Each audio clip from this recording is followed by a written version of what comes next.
Hello everyone, welcome back to my channel test the best. আজকে আমি আপনাদের জন্য আরেকটা নতুন রেসিপি নিয়ে এসেছি, রাঙা আলুর পান্তুয়া। তার জন্য এখানে কিছু রাঙা আলু আমি রেখে দিয়েছি। এবার রেসিপিটি শুরু করা যাক। রেসিপিটির জন্য প্রথমে আলুগুলো আমাকে সেদ্ধ করতে হবে। আলুগুলো সেদ্ধ হয়ে গেছে। এবার এখানে আমি অ্যাড করছি 250 গ্রামের মতো ছানা, দিচ্ছি এলাচ গুঁড়ো, আর এখানে দেব আমি প্রায় 1 কাপের মতো ময়দা। যেহেতু রাঙা আলু মিষ্টি থাকে, তাই এখানে আমি বেশি চিনি ইউজ করব না। এখানে আমি 4 চামচের মতো চিনি দিয়ে দিলাম। এবার 1 টিপের মতো আমি এখানে বেকিং সোডা দিয়ে দিচ্ছি। এবার সবগুলো আমি ময়ান করে নেব।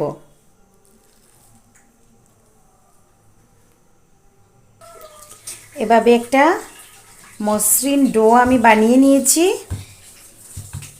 এবার দেখুন কত সুন্দর ডোটা হয়েছে, আমার একদম মসৃণ হয়েছে।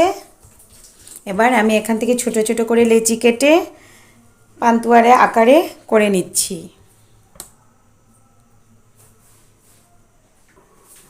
দেখুন এভাবে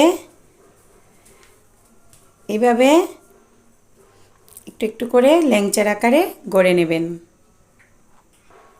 এভাবে আমি একটা একটা করে সবগুলো এভাবে গড়ে নিচ্ছি। দেখুন সমস্ত মিশ্রণটাকে আমি এভাবে একই সাইজে গড়ে নিয়েছি। এবার একটি কড়াই গরম করে আমি কড়াইয়ে তেল দিয়ে দিচ্ছি, আর দিয়ে দিচ্ছি 4 চামচের মতো ঘি। এবার আমি আস্তে আস্তে পান্তুয়াগুলো দিয়ে দিচ্ছি। এভাবে এপিট উপিট করে লাল লাল করে ভেজে নিতে হবে।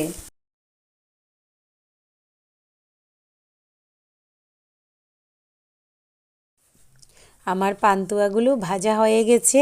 আমি এখন এগুলি তুলে নিচ্ছি। পান্তুয়াগুলো আমি আবার দিয়ে দিচ্ছি।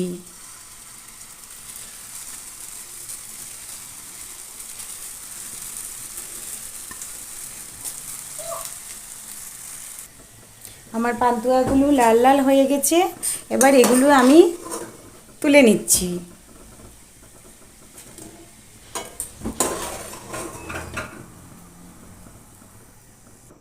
এবার একটি শিরা তৈরি করব, আর তার জন্য আমি একটি প্যান বসিয়ে দিয়েছি, আর দিচ্ছি 2 কাপের মতো জল, 1 কাপ থেকে কিছু কম চিনি। এবার আস্তে আস্তে নাড়তে থাকবো। আমি এখানে দিয়ে দিচ্ছি 2-3টার মতো লং। দেখুন আমার চিনি শিরাটা হয়ে এসেছে। এবার আমি গ্যাসটা অফ করে দেব। আস্তে আস্তে আমি পান্তুয়াগুলো দিয়ে দিচ্ছি। আমার এই রাঙা আলুর পান্তুয়াটা সম্পূর্ণ রেডি। চলুন আপনাদের পরিবেশন করে দেখাচ্ছি। দেখুন আমার রাঙা আলুর পান্তুয়াটা পুরো রেডি, আর গন্ধ, এত সুন্দর একটা গন্ধ বেরিয়েছে, মনে হচ্ছে যেন খুবই সুস্বাদু হবে।